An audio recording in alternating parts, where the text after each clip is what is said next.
Hello guys, good morning. ഞാൻ ഇന്ന് വന്നിരിക്കുന്ന ചെറിയൊരു മൂവിയുടെ റിവ്യൂ പറയാനാണ് വന്നിരിക്കുന്നത്. റൈസ് ഇറ എന്ന മൂവി പോയി കണ്ടിരുന്നു ഇന്നലെ റൂമിൽ. പ്രണവ് മോഹൻലാൽ ആണ് നായകനായി വരുന്നത്. എൻ്റെ മോനെ സീൻ പടം നിങ്ങൾ തിയേറ്ററിൽ പോയി ഇന്ന് കാണണം കേട്ടോ. ഫോണിൽ ഇരുന്നൊന്നും കാണില്ല.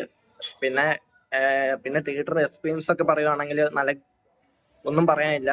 എല്ലാം ഗംഭീരമായിരുന്നു. സൗണ്ടും എല്ലാ എഫക്റ്റും എല്ലാം നന്നായിട്ടുണ്ടായിരുന്നു.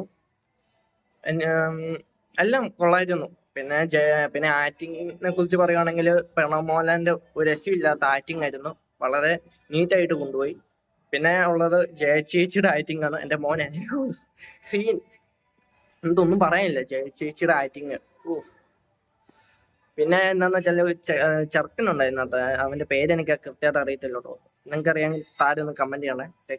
ടെറസിൽ നിന്ന് താഴെ വരുന്ന സീനുണ്ട്, അതാണ് പേടിക്കുന്നേ.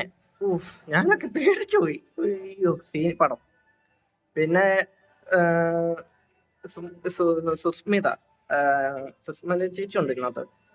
പുള്ളിക്കാരിയാണ് ഡെഡ് ബോഡി ആയിട്ട് വരുന്നത്. ആദ്യം ആ ഭാവമാണ് കാണിക്കുന്നത്. സീൻ പടം പേടിച്ചു പോയി. എല്ലാ തിയേറ്ററിൽ കണ്ട മിക്കവരും പേടിച്ചു. പടം എന്തായാലും വിജയിക്കുന്നു പ്രതീക്ഷിക്കുന്നു. അപ്പൊ ഓക്കെ ഗൈസ്, ഇത്രേ ഉള്ളൂ. നിങ്ങളുടെ അഭിപ്രായം കമന്റ് രേഖപ്പെടുത്തുക. കണ്ടവരൊക്കെ ഉണ്ടെങ്കിൽ ജസ്റ്റ് ഒന്ന് കമന്റ് രേഖപ്പെടുത്തുന്നേ. അപ്പൊ ഓക്കെ, മറ്റൊരു വീഡിയോ കാണാം. Okay, by.